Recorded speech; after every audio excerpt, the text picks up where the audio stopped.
Difference, the verb to differ, differa, seems to differ from itself. On the one hand, it indicates difference as distinction, inequality, or discernibility. On the other, it expresses the interposition of delay, the interval of a spacing and temporalizing that puts off until later what is presently denied, the possible that is presently impossible. Sometimes the different and sometimes the deferred correspond, in French, to the verb to differ. This correlation, however, is not simply one between act and object, cause and effect, or primordial and derived. In the one case to differ signifies non-identity, in the other case it signifies the order of the same. Yet there must be a common, although entirely different different, root within the sphere that relates the two movements of differing to one another. We provisionally give the name difference to this sameness which is not identical. By the silent writing of its a, it has the desired advantage of referring to differing, both as spacing forward/temporalizing and as a movement that structures every dissociation. As distinct from difference thus points out the irreducibility of temporalizing, which is also temporalization, in transcendental language which is no longer adequate here. This would be called the constitution of primordial temporality, just as the term spacing also includes the constitution of primordial spatiality. Difference is not simply active, any more than it is a subjective accomplishment, it rather indicates the middle voice, it precedes and sets up the opposition between passivity and activity. With its a, difference more properly refers to what in classical language would be called the origin or production of differences and the differences between differences, the play, jeu, of differences. Its locus and operation will therefore be seen wherever speech appeals to difference. Difference is neither a word nor a concept. In it, however, we shall see the juncture, rather than the summation, of what has been most decisively inscribed in the thought of what is conveniently called our epoch, the difference of forces in Nietzsche, Saussures' principle of semiological difference, differing as the possibility of neuron, facilitation to impression and delayed effect in Freud, difference as the irreducibility of the trace of the other in Levinas, and the ontocontological difference in Heidegger. Reflection on this last determination of difference will lead us to consider difference as a strategic note or connection, relatively or provisionally privileged, which indicates the closure of presence, together with the closure of the conceptual order and denomination, a closure that is effected in the functioning of traces. I shall speak, then, of a letter, the first one, if we are to believe the alphabet and most of the speculations that have concerned themselves with it. I shall speak then of the letter A, this first letter which it seemed necessary to introduce now and then in writing the word difference. This seemed necessary in the course of writing about writing, and of writing within a writing whose different strokes all pass, in certain respects, through a gross spelling mistake, through a violation of the rules governing writing, violating the law that governs writing and regulates its conventions of propriety. In fact or theory we can always erase or lessen this spelling mistake, and, in each case, while these are analytically different from one another but for practical purposes the same, find it grave, unseemly, or, indeed, supposing the greatest ingenuousness, amusing. Whether or not we care to quietly overlook this infraction, the attention we give it beforehand will allow us to recognize, as though prescribed by some new tyranny, the inaudible but displaced character of this literal permutation. We can always act as though this makes no difference. I must say from the start that my account serves less to justify this silent spelling mistake, or still less to excuse it, than to aggravate its obtrusive character. On the other hand, I must be excused if I refer, at least implicitly, to one or another of the texts that I have ventured to publish. Precisely what I would like to attempt to some extent, although this is in principle and in its highest degree impossible, due to essential de jure reasons, is to bring together an assemblage of the different ways I have been able to utilize, or, rather, have allowed to be imposed on me, what I will provisionally call the word or concept of difference in its new spelling.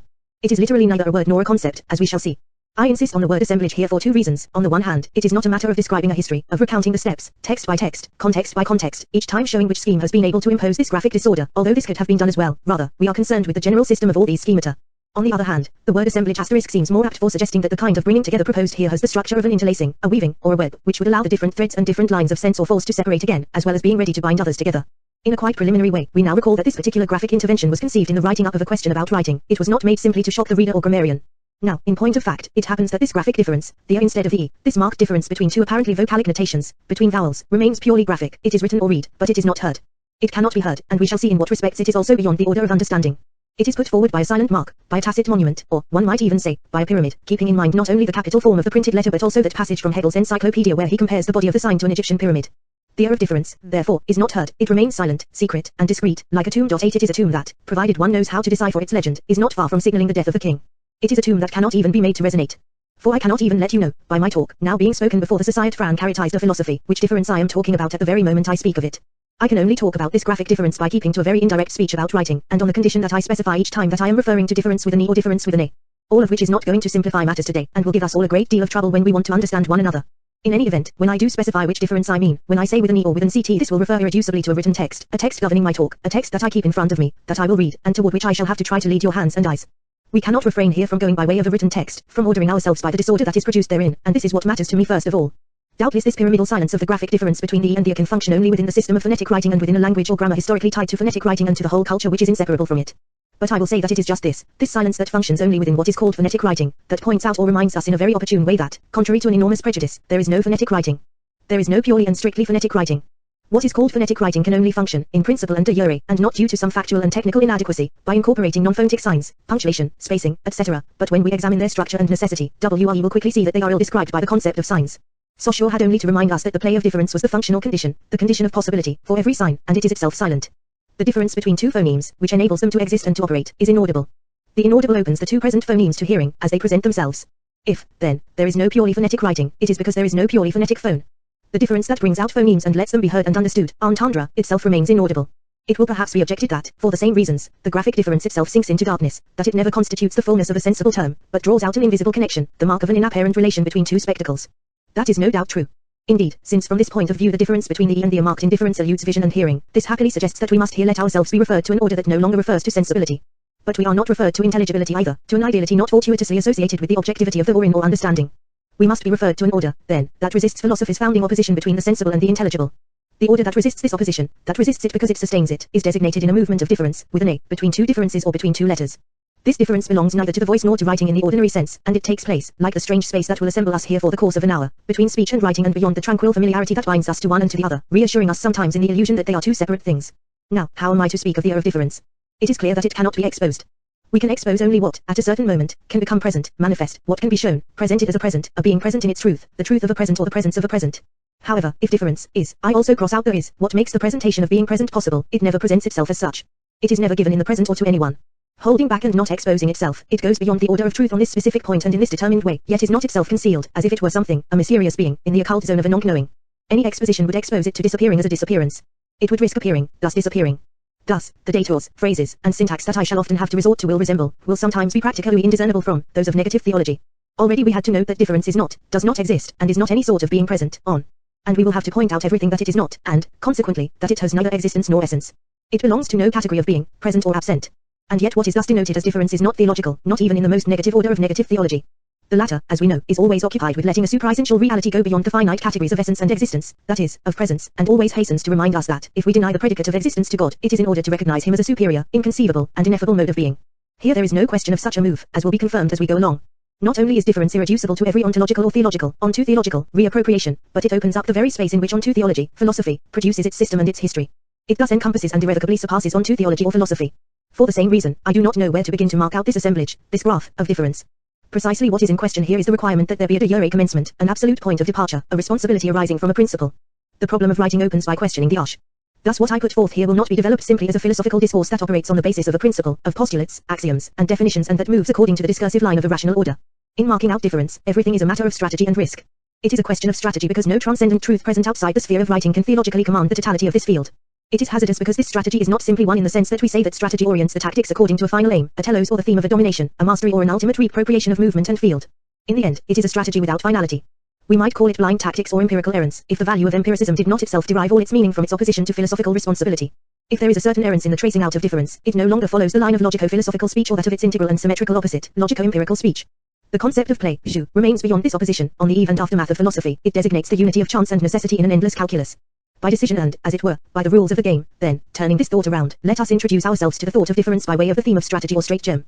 By this merely strategic justification, I want to emphasize that the efficacy of this thematics of difference very well may, and even one day must, be sublated, i.e., lend itself, if not to its own replacement, at least to its involvement in a series of events which in fact it never commanded.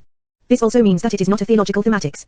I will say, first of all, that difference, which is neither a word nor a concept, seemed to me to be strategically the theme most proper to think out, if not master, thought being here, perhaps, held in a certain necessary relation with the structural limits of mastery, in what is most characteristic of our epoch. I start off, then, strategically, from the place and time in which we are, even though my opening is not justifiable in the final account, and though it is always on the basis of difference and its history that we can claim to know who and where we are and what the limits of an epoch can be.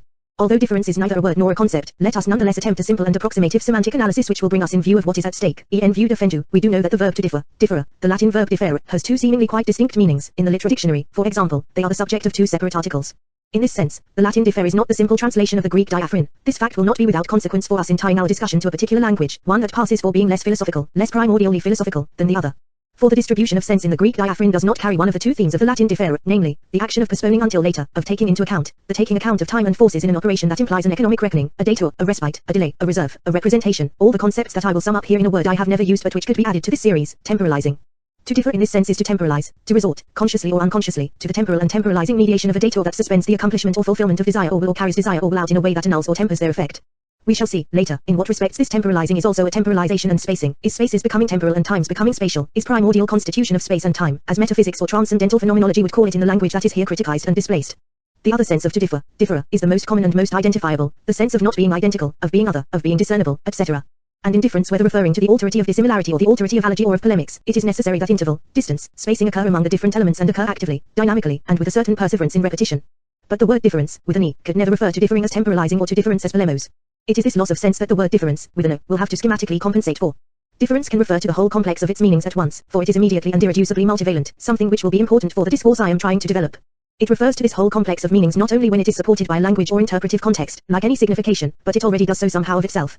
Or at least it does so more easily by itself than does any other word. Here comes more immediately from the present participle, different, and brings us closer to the action of differing that is in progress, even before it has produced the effect that is constituted as different or resulted in difference, with an E. Within a conceptual system and in terms of classical requirements, difference could be said to designate the productive and primordial constituting causality, the process of scission and division whose differings and differences would be the constituted products or effects. But while bringing us closer to the infinitive and active core of differing, difference with an neutralizes what the infinitive denotes as simply active, in the same way that parlance does not signify the simple fact of speaking to or being spoken to. Nor is resonance the act of resonating. Here in the usage of our language we must consider that the ending once is undecided between active and passive.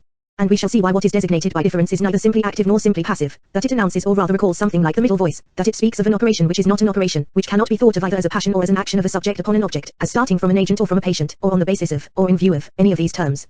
But philosophy has perhaps commenced by distributing the middle voice, expressing a certain intransitiveness, into the active and the passive voice, and has itself been constituted in this repression. How are difference as temporalizing and difference as spacing conjoined? Let us begin with the problem of signs and writing, since we are already in the midst of it. We ordinarily say that a sign is put in place of the thing itself, the present thing holding here for the sense as well as the referent. Signs represent the present in its absence, they take the place of the present. When we cannot take hold of or show the thing, let us say the present, the being present. When the present does not present itself, then we signify, we go through the detour of signs. We take up or give signs, we make signs. The sign would thus be a deferred presence.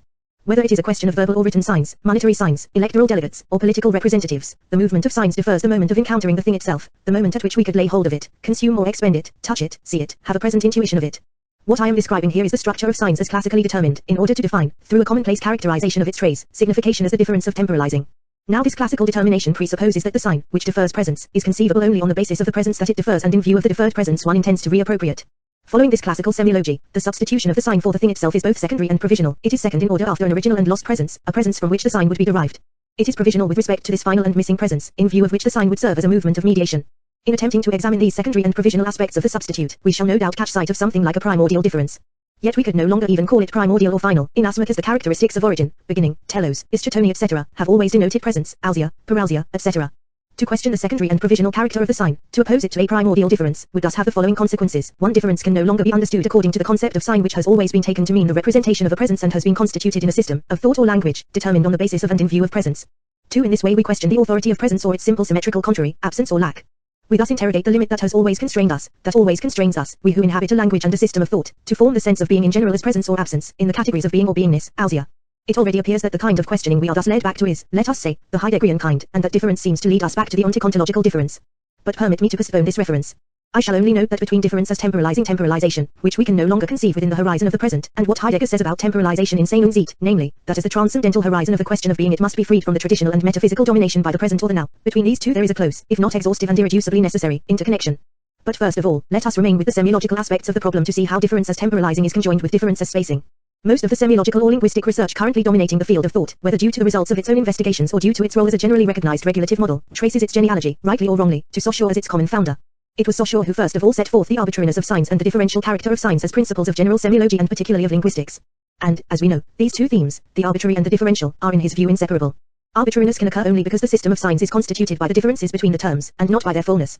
The elements of signification function not by virtue of the compact force of their cause but by the network of oppositions that distinguish them and relate them to one another. Arbitrary and differentiality, says Saussure, are two correlative qualities. As the condition for signification, this principle of difference affects the whole sign, that is, both the signified and the signifying aspects. The signified aspect is the concept, the ideal sense. The signifying aspect is what Saussure calls the material or physical, for example, acoustical, image. We do not here have to enter into all the problems these definitions pose. Let us only cite Saussure where it interests us. The conceptual side of value is made up solely of relations and differences with respect to the other terms of language, and the same can be said of its material side. Everything that has been said up to this point boils down to this: in language there are only differences. Even more important, a difference generally implies positive terms between which the difference is set up, but in language there are only differences without positive terms. Whether we take the signified or the signifier, language has neither ideas nor sounds that existed before the linguistic system, but only conceptual and phonic differences that have issued from the system. The idea or phonic substance that a sign contains is of less importance than the other signs that surround it. For the first consequence to be drawn from this is that the signified concept is never present in itself, in an adequate presence that would refer only to itself. Every concept is necessarily and essentially inscribed in a chain or a system, within which it refers to another and to other concepts, by the systematic play of differences. Such a play, then, difference, is no longer simply a concept, but the possibility of conceptuality, of the conceptual system and process in general. For the same reason, difference, which is not a concept, is not a mere word, that is, it is not what we represent to ourselves as the calm and present self-referential unity of a concept and sound, phony. We shall later discuss the consequences of this for the notion of a word. The difference that Saussure speaks about, therefore, is neither itself a concept nor one word among others. We can say this a fortiori for difference. Thus we are brought to make the relation between the one and the other explicit. Within a language, within the system of language, there are only differences. A taxonomic operation can accordingly undertake its systematic, statistical, and classificatory inventory. But, on the one hand, these differences play a role in language, in speech as well, and in the exchange between language and speech. On the other hand, these differences are difference/141 themselves effects. They have not fallen from the sky ready-made, they are no more inscribed in a topos notos than they are prescribed in the wax of the brain. If the word history did not carry with it the theme of a final repression of difference, we could say that differences alone could be historical through and from the start. What we note as difference will thus be the movement of play that produces, and not by something that is simply an activity, these differences, these effects of difference. This does not mean that the difference which produces differences is before them in a simple and in itself unmodified and indifferent present. Difference is the non-full, non-simple origin, it is the structured and differing origin of differences. Since language, which Saussure says is a classification, has not fallen from the sky, it is clear that the differences have been produced, they are the effects produced, but effects that do not have as their cause a subject or substance, a thing in general, or a being that is somewhere present and itself escapes the play of difference. If such a presence were implied, quite classically, in the general concept of cause, we would therefore have to talk about an effect without a cause, something that would very quickly lead to no longer talking about effects. I have tried to indicate a way out of the closure imposed by this system, namely, by means of the trace. No more an effect than a cause, the trace cannot of itself, taken outside its context, suffice to bring about the required transgression. As there is no presence before the semiological difference or outside it, we can extend what Saussure writes about language to signs in general. Language is necessary in order for speech to be intelligible and to produce all of its effects, but the latter is necessary in order for language to be established. Historically, the fact of speech always comes first. 6. Retaining at least the schema, if not the content, of the demand formulated by Saussure, we shall designate by the term difference the movement by which language, or any code, any system of reference in general, becomes historically constituted as a fabric of differences. Here, the terms constituted, produce, created, movement, historically, etc., with all they imply, are not to be understood only in terms of the language of metaphysics, from which they are taken. It would have to be shown why the concepts of production, like those of constitution and history, remain accessories in this respect to what is here being questioned. This, however, would draw us too far away today, toward the theory of the representation of the circle in which we seem to be enclosed. I only use these terms here, like many other concepts, out of strategic convenience and in order to prepare the deconstruction of the system they form at the point which is now most decisive. In any event, we will have understood, by virtue of the very circle we appear to be caught up in, that difference, as it is written here, is no more static than genetic, no more structural than historical. Nor is it any less so. And it is completely to miss the point of this orthographical impropriety to want to object to it on the basis of the oldest of metaphysical oppositions, for example, by opposing some generative point of view to a structuralist taxonomic point of view, or conversely. These oppositions do not pertain in the least to difference, and this, no doubt, is what makes thinking about it difficult and uncomfortable. If we now consider the chain to which difference gets subjected, according to the context, to a certain number of non-synonymic substitutions, one will ask why we resorted to such concepts as reserve proto-writing proto-track spacing indeed to supplement or pharmacana and, before long, to hymen etc. 0. Let us begin again. Difference is what makes the movement of signification possible only if each element that is said to be present appearing on the stage of presence, is related to something other than itself but retains the mark of a past element and already lets itself be hollowed out by the mark of its relation to a future element. This trace relates no less to what is called the future than to what is called the past, and it constitutes what is called the present by this very relation to what it is not, to what it absolutely is not, that is, not even to a past or future considered as a modified present. In order for it to be, an interval must separate it from what it is not, but the interval that constitutes it in the present must also, and by the same token, divide the present in itself, thus dividing, along with the present, everything that can be conceived on its basis, that is, every being, in particular, for our metaphysical language, the substance or subject. Constituting itself, dynamically dividing itself, this interval is what could be called spacing, times becoming spatial or spaces becoming temporal, temporalizing. And it is this constitution of the present as a primordial and irreducibly non-simple, and, therefore, in the strict sense non-primordial, synthesis of traces, retentions, and pretensions, to reproduce here, analogically and provisionally, a phenomenological and transcendental language that will presently be revealed as inadequate, that I propose to call proto-writing, proto-trace, or difference. The latter is, both, spacing, and, temporalizing. 7 Given this, active, movement of the, production of, difference without origin, could we not, quite simply and without any neographism, call it differentiation? Among other confusions, such a word would suggest some organic unity, some primordial and homogeneous unity, that would eventually come to be divided up and take on difference as an event. Above all, formed on the verb to differentiate, this word would annul the economic signification of dator, temporalizing, delay, deferring. I owe a remark in passing to a recent reading of one of Toya 6's texts entitled Hegel at Jena 8. In that text, Toya 6 cites long passages from the Jena logic in German and gives his own translation. On 2 occasions in Hegel's text he encounters the expression different Beziehung. This word, different, whose root is Latin, is extremely rare in German and also, I believe, in Hegel, who instead uses Verschieden or Ungleich, calling difference Unterschied and qualitative variety Verschiedenheit in the Jena logic. He uses the word different precisely at the point where he deals with time and the present. Before coming to Toya's valuable remark, here are some passages from Hegel, as rendered by Toya 6, the infinite, in this simplicity is, as a moment opposed to the self-identical, the negative. In its moments, while the infinite presents the totality to itself, and in itself, it is, excluding in general, the point or limit, but in this, its own, action of, negating, it relates itself immediately to the other and negates itself. The limit or moment of the present, der Gegenwart, the absolute this of time or the now, is an absolutely negative simplicity, absolutely excluding all multiplicity from itself, and by this very fact is absolutely determined. It is not an extended whole or quantum within itself, and, which would in itself also have an undetermined aspect or qualitative variety, which of itself would be related, indifferently, gleichgültig, or externally to another, but on the contrary, this is an absolutely different relation of the simple. 9 And Toya 6 specifies in a striking note, different relation, different Beziehung.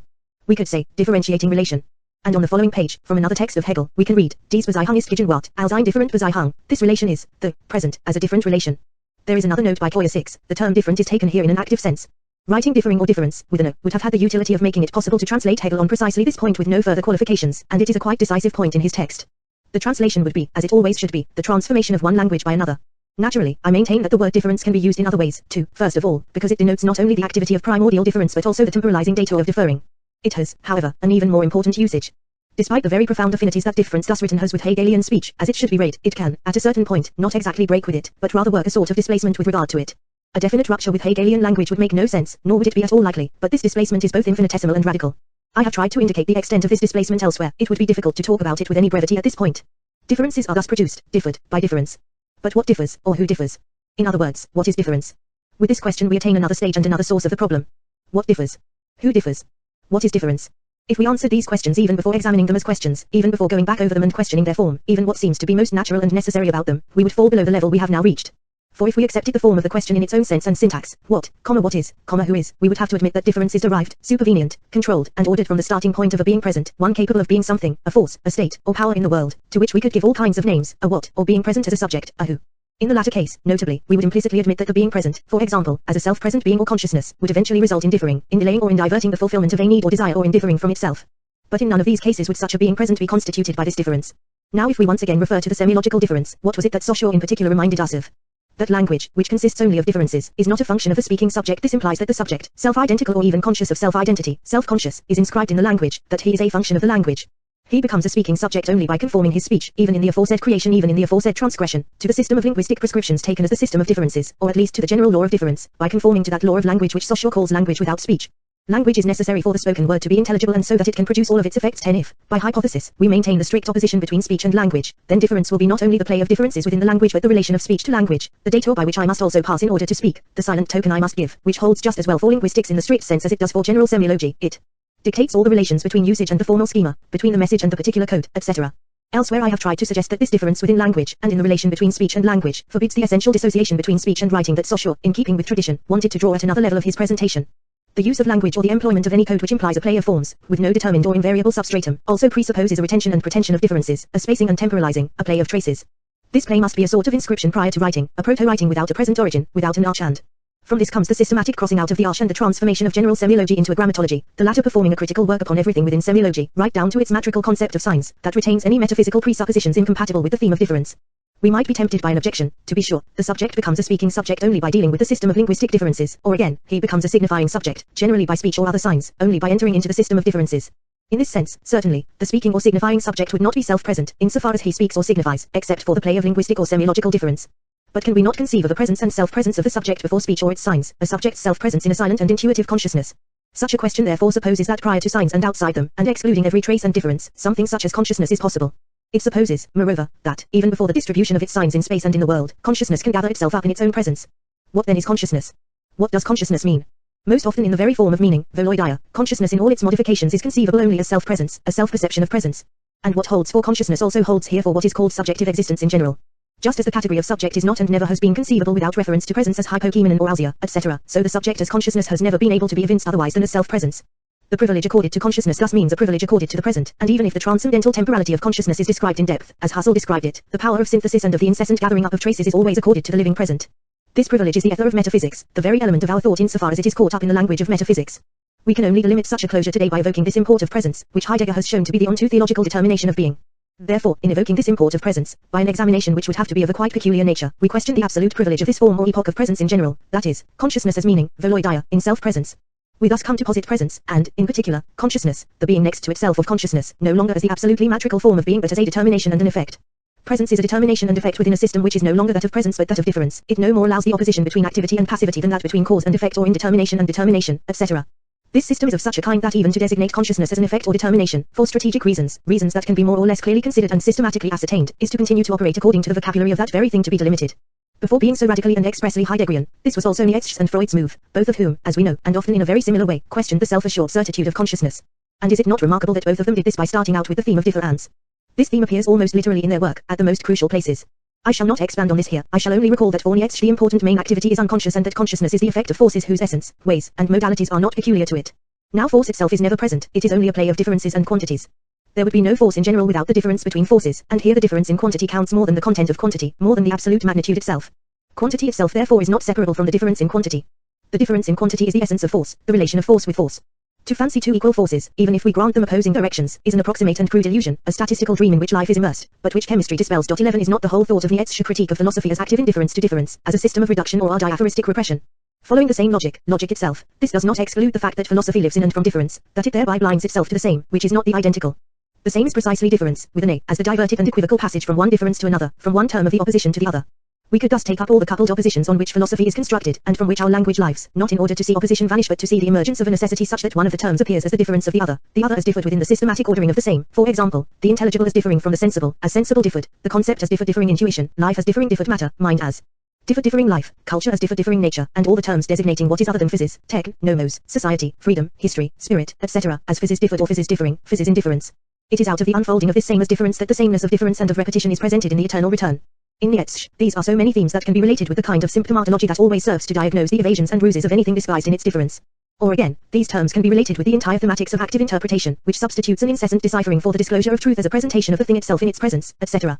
What results is a cipher without truth, or at least a system of ciphers that is not dominated by truth value, which only then becomes a function that is understood, inscribed, and circumscribed.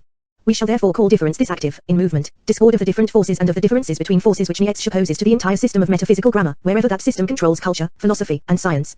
It is historically significant that this diaphoristics, understood as an energetics or an economy of forces, set up to question the primacy of presence qua consciousness, is also the major theme of Freud's thought. In his work we find another diaphoristics, both in the form of a theory of ciphers or traces and an energetics. The questioning of the authority of consciousness is first and always differential. The two apparently different meanings of difference are tied together in Freudian theory, differing, le differa, as discernibility, distinction, deviation, diastem, spacing, and deferring, le differa, as detour, delay, relay, reserve, temporalizing. I shall recall only that, 1. The concept of trace, spur, of facilitation, Barnung, of forces of facilitation are, as early as the composition of the Entwurf, inseparable from the concept of difference. The origin of memory and of the psyche as a memory in general, conscious or unconscious, can only be described by taking into account the difference between the facilitation thresholds, as Freud says explicitly. There is no facilitation, Barnung, without difference and no difference without a trace. 2. All the differences involved in the production of unconscious traces and in the process of inscription, Niederschrift, can also be interpreted as moments of difference, in the sense of placing on reserve. Following a schema that continually guides Freud's thinking, the movement of the trace is described as an effort of life to protect itself by deferring the dangerous investment, by constituting a reserve, Vorrat.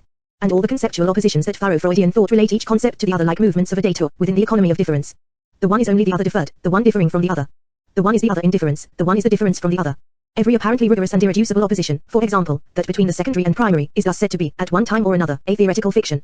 In this way again, for example, but such an example covers everything or communicates with everything. The difference between the pleasure principle and the reality principle is only difference as detour, Aufschieben. In Beyond the Pleasure Principle, Freud writes, under the influence of the ego's instincts of self-preservation, the pleasure principle is replaced by the reality principle. This latter principle does not abandon the intention of ultimately obtaining pleasure, but it nevertheless demands and carries into effect the postponement of satisfaction, the abandonment of a number of possibilities of gaining satisfaction and the temporary toleration of unpleasure as a step on the long indirect road, Aufschieben, to pleasure. 12 Here we touch on the point of greatest obscurity, on the very enigma of difference, on how the concept we have of it is divided by a strange separation. We must not hasten to make a decision too quickly. How can we conceive of difference as a systematic detour which, within the element of the same, always aims at either finding again the pleasure or the presence that had been deferred by, conscious or unconscious, calculation, and, at the same time, how can we, on the other hand, conceive of difference as the relation to an impossible presence, as an expenditure without reserve, as an irreparable loss of presence, an irreversible wearing down of energy, or indeed as a death instinct and a relation to the absolutely other that apparently breaks up any economy? It is evident, it is evidence itself, that system and non-system, the same and the absolutely other, etc., cannot be conceived together. If difference is this inconceivable factor, must we not perhaps hasten to make it evident, to bring it into the philosophical element of evidence, and thus quickly dissipate its mirage character and illogicality, dissipate it with the infallibility of the calculus we know well, since we have recognized its place, necessity, and function within the structure of difference. What would be accounted for philosophically here has already been taken into account in the system of difference as it is here being calculated. I have tried elsewhere, in a reading of Bataille 13 to indicate what might be the establishment of a rigorous, and in a new sense scientific relating of a restricted economy, one having nothing to do with an unreserved expenditure, with death, with being exposed to nonsense, etc., to a general economy or system that, so to speak, takes account of what is unreserved. It is a relation between a difference that is accounted for and a difference that fails to be accounted for, where the establishment of a pure presence, without loss, is one with the occurrence of absolute loss, with death. By establishing this relation between a restricted and a general system, we shift and recommence the very project of philosophy under the privileged heading of Hegelianism. The economic character of difference in no way implies that the deferred presence can always be recovered, that it simply amounts to an investment that only temporarily and without loss delays the presentation of presence, that is, the perception of gain or the gain of perception. Contrary to the metaphysical, dialectical, and Hegelian interpretation of the economic movement of difference, we must admit a game where whoever loses wins and where one wins and loses each time. If the diverted presentation continues to be somehow definitively and irreducibly withheld, this is not because a particular present remains hidden or absent, but because difference holds us in a relation with what exceeds, though we necessarily fail to recognize this, the alternative of presence or absence.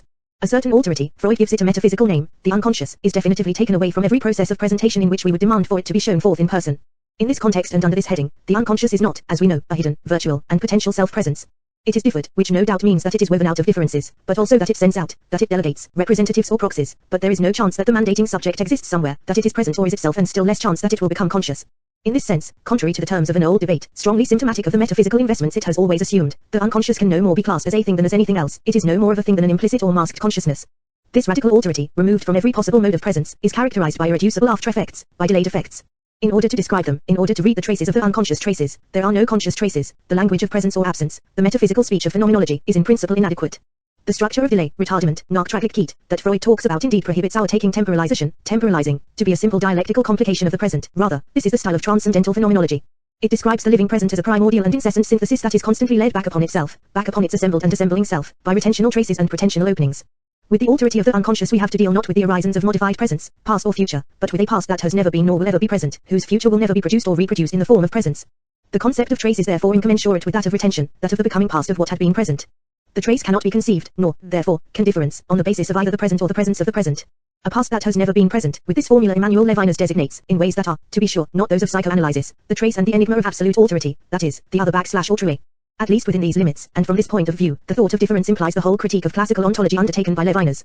And the concept of trace, like that of difference, forms, across these different traces and through these differences between traces, as understood by Nietzsche, Freud, and Levinas, these authors' names serve only as indications, the network that sums up and permeates our epoch as the delimitation of ontology, of presence. The ontology of presence is the ontology of beings and beingness. Everywhere, the dominance of beings is solicited by difference, in the sense that sollicitaria means, in Old Latin, to shake all over, to make the whole tremble. What is questioned by the thought of difference, therefore, is the determination of being in presence, or in beingness. Such a question could not arise and be understood without the difference between being and beings opening up somewhere. The first consequence of this is that difference is not. It is not a being present, however excellent, unique, principal, or transcendent one makes it. It commands nothing, rules over nothing, and nowhere does it exercise any authority. It is not marked by a capital letter. Not only is there no realm of difference, but difference is even the subversion of every realm. This is obviously what makes it threatening and necessarily dreaded by everything in us that desires a realm, the past or future presence of a realm. And it is always in the name of a realm that, believing one sees it assent to the capital letter, one can reproach it for wanting to rule. Does this mean, then, that difference finds its place within the spread of the ontic-ontological difference, as it is conceived, as the epoch conceives itself within it, and particularly across the Heideggerian meditation, which cannot be gotten around? There is no simple answer to such a question. In one particular respect, difference is, to be sure, but the historical and epochal deployment of being or of the ontological difference. The air of difference marks the movement of this deployment. And yet, is not the thought that conceives the sense or truth of being, the determination of difference as ontic-ontological difference, difference conceived within the horizon of the question of being, still an intrametaphysical effect of difference? Perhaps the deployment of difference is not only the truth or the epochality of being. Perhaps we must try to think this unheard of thought, this silent tracing, namely, that the history of being, the thought of which is committed to the Greco-Western logos, as it is itself produced across the ontological difference, is only one epoch of the diaphragm. Then we could no longer even call it an epoch, for the concept of epochality belongs within history understood as the history of being. Being has always made sense, has always been conceived or spoken of as such, only by dissimulating itself in beings. Thus, in a particular and very strange way, difference is older than the ontological difference or the truth of being. In this age it can be called the play of traces. It is a trace that no longer belongs to the horizon of being, but one whose sense of being is born and bound by this play. It is a play of traces or difference that has no sense and is not, a play that does not belong. There is no support to be found and no depth to be had for this bottomless chessboard where being is set in play. It is perhaps in this way that the Heraclitean play of the hen diapher and herautoi, of the one differing from itself, of what is in difference with itself, already becomes lost as a trace in determining the diaphragm as ontological difference. To think through the ontological difference doubtless remains a difficult task, a task whose statement has remained nearly inaudible. And to prepare ourselves for venturing beyond our own logos, that is, for a difference so violent that it refuses to be stopped and examined as the epochality of being and ontological difference, is neither to give up this passage through the truth of being, nor is it in any way to criticize, contest or fail to recognize the incessant necessity for it. On the contrary, we must stay within the difficulty of this passage, we must repeat this passage in a rigorous reading of metaphysics, wherever metaphysics serves as the norm of Western speech, and not only in the texts of the history of philosophy. Here we must allow the trace of whatever goes beyond the truth of being to appear forward/disappear in its fully rigorous way. It is a trace of something that can never present itself, it is itself a trace that can never be presented, that is, can never appear and manifest itself as such in its phenomenon. It is a trace that lies beyond what profoundly ties fundamental ontology to phenomenology. Like difference, the trace is never presented as such. In presenting itself it becomes effaced, in being sounded it dies away, like the writing of the A, inscribing its pyramid in difference. We can always reveal the precursive and secretive traces of this movement in metaphysical speech, especially in the contemporary talk about the closure of ontology, i.e., through the various attempts we have looked at, Nietzsche, Freud, Levinas, and particularly in Heidegger's work. The latter provokes us to question the essence of the present, the presence of the present. What is the present? What is it to conceive the present in its presence? Let us consider, for example, the 1946 text entitled Der Sprach des Anaximander. Heidegger there recalls that the forgetting of being forgets about the difference between being and beings, but the point of being, die Sach des Seins, is to be the being of beings. The linguistic form of this enigmatic and multivalent genitive designates a genesis, a provenance, Herkunft, of the present from presence, des Anwesenden and ausdem Anwesen. But with the unfolding of these two, the essence, Wesen, of this provenance remains hidden, verb or germ. Not only is the essence of this provenance not thought out, but neither is the simple relation between presence and present, Anwesen und Anwesendem. Since the dawn, it seems that presence and being present are each separately something. Imperceptibly, presence becomes itself a present. The essence of presence, das Wesen des Anwesens, and thus the difference between presence and present, is forgotten. The forgetting of being is the forgetting of the difference between being and beings. Asterisk in recalling the difference between being and beings. The ontological difference, as the difference between presence and present. Heidegger puts forward a proposition, indeed, a group of propositions. It is not our intention here to idly or hastily criticize them but rather to convey them with all their provocative force. Let us then proceed slowly. What Heidegger wants to point out is that the difference between being and beings, forgotten by metaphysics, has disappeared without leaving a trace. The very trace of difference has sunk from sight. If we admit that difference is, itself, something other than presence and absence, if it traces, then we are dealing with the forgetting of the difference between being and beings, and we now have to talk about a disappearance of the trace's trace. This is certainly what this passage from Der Spruch des Anaximandeia seems to imply. The forgetting of being is a part of the very essence of being, and is concealed by it. The forgetting belongs so essentially to the destination of being that the dawn of this destination begins precisely as an unconcealment of the present in its presence. This means, the history of being begins by the forgetting of being, in that being retains its essence, its difference from beings. Difference is wanting, it remains forgotten. Only what is differentiated, the present and presence, das Anwesen die und das Anwesen, becomes uncovered, but not insofar as it is differentiated. On the contrary, the matinal trace, die freie Spur, of difference effaces itself from the moment that presence appears as a being present, das Anwesen wie ein Anwesen erscheint, and finds its provenance in a supreme, being, present, in einem höchsten Anwesen den. 15 The trace is not a presence but is rather the simulacrum of a presence that dislocates, displaces, and refers beyond itself. The trace has, properly speaking, no place, for effacement belongs to the very structure of the trace. Effacement must always be able to overtake the trace, otherwise it would not be a trace but an indestructible and monumental substance. In addition, and from the start, effacement constitutes it as a trace. Effacement establishes the trace in a change of place and makes it disappear in its appearing, makes it issue forth from itself in its very position. The effacing of this early trace, die freie Spur, of difference is therefore the same as its tracing within the text of metaphysics. This metaphysical text must have retained a mark of what it lost or put in reserve, set aside. In the language of metaphysics, the paradox of such a structure is the inversion of the metaphysical concept, which produces the following effect. The present becomes the sign of signs, the trace of traces. It is no longer what every reference refers to in the last instance, it becomes a function in a generalized referential structure. It is a trace, and a trace of the effacement of a trace. In this way the metaphysical text is understood, it is still readable, and remains to be read. It proposes both the monument and the mirage of the trace as simultaneously traced and effaced, simultaneously alive and dead, alive as always to simulate even life in its preserved inscription. It is a pyramid. Thus we think through, without contradiction, or at least without granting any pertinence to such contradiction, what is perceptible and imperceptible about the trace. The matinal trace of difference is lost in an irretrievable invisibility, and yet even its loss is covered, preserved, regarded, and retarded. This happens in a text, in the form of presence. Having spoken about the effacement of the matinal trace, Heidegger can thus, in this contradiction without contradiction, consign or countersign the sealing of the trace. We read on a little further. The difference between being and beings, however, can in turn be experienced as something forgotten only if it is already discovered with the presence of the present, mitdem Anwesen des Anwesenden, and if it is thus sealed in a trace, so ein Spurgebracht hat, that remains preserved, schwört bleibt, in the language which being appropriates. 16 Further on still, while meditating upon Anaximander's 2xfx and v, translated as Brauch, sustaining use, Heidegger writes. The following, dispensing accord and deference, Fug und Ruck verfugend, our sustaining use frees the present, das Anwesen die, in its sojourn and sets it free every time for its sojourn.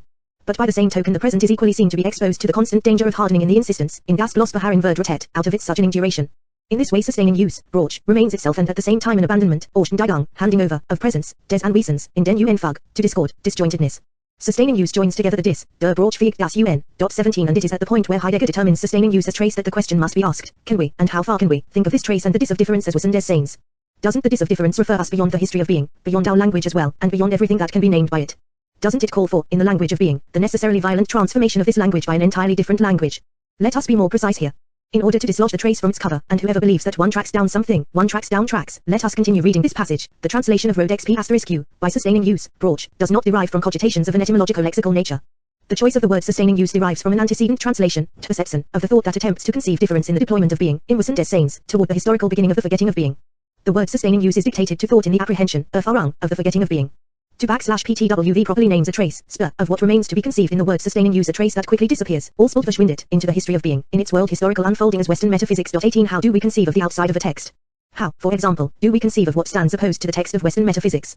To be sure, the trace that quickly disappears into the history of being, as Western metaphysics escapes all the determinations, all the names it might receive in the metaphysical text. The trace is sheltered and thus dissimulated in these names, it does not appear in the text as the trace itself. But this is because the trace itself could never itself appear as such. Heidegger also says that difference can never appear as such, Leichtung des Unterschieds kann die Schulbauch nicht beduten, das der Unterschied als der Unterschied erscheint. There is no essence of difference. Not only can it not allow itself to be taken up into the as such of its name or its appearing, but it threatens the authority of the as such in general, the thing's presence in its essence. That there is no essence of difference at this point also implies that there is neither being nor truth to the play of writing, insofar as it involves difference. For us, difference remains a metaphysical name, and all the names that it receives from our language are still, so far as they are names, metaphysical. This is particularly so when they speak of determining difference as the difference between presence and present, Anwesen/Anwesend, but already and especially so when, in the most general way, they speak of determining difference as the difference between being and beings. Older than being itself, our language has no name for such a difference. But we already know that if it is unknowable, this is not simply provisional, it is not because our language has still not found or received this name, or because we would have to look for it in another language, outside the finite system of our language. It is because there is no name for this, not even essence or being, not even the name difference which is not a name, which is not a pure nominal unity, and continually breaks up in a chain of different substitutions. There is no name for this, we read this as a truism. What is unknowable here is not some ineffable being that cannot be approached by a name, like God, for example. What is unknowable is the play that brings about the nominal effects, the relatively unitary or atomic structures we call names, or chains of substitutions for names. In these, for example, the nominal effect of difference is itself involved, carried off, and reinscribed, just as the false beginning or end of a game is still part of the game, a function of the system. What we do know, what we could know if it were simply a question of knowing, is that there never has been and never will be a unique word, a master name. This is why thinking about the letter of difference is not the primary prescription, nor is it the prophetic announcement of some imminent and still unheard of designation. There is nothing charismatic about this word so long as we can perceive its reduction to a lowercase letter. There will be no unique name, not even the name of being. It must be conceived without nostalgia, that is, it must be conceived outside the myth of the purely maternal or paternal language belonging to the lost fatherland of thought. On the contrary, we must affirm it, in the sense that Nietzsche brings affirmation into play, with a certain laughter and with a certain dance. After this laughter and dance, after this affirmation that is foreign to any dialectic, the question arises as to the other side of nostalgia, which I will call Heideggerian hope. I am not unaware that this term may be somewhat shocking.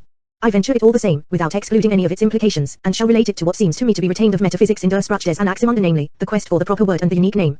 In talking about the first word of being, das frühe Wort des Seins, wrote XP*S, Heidegger writes, the relation to the present, unfolding its order in the very essence of presence, is unique, ist ein Einzig. It is preeminently incomparable to any other relation, it belongs to the uniqueness of being itself, sie gehört zur Einzigkeit des Seins selbst.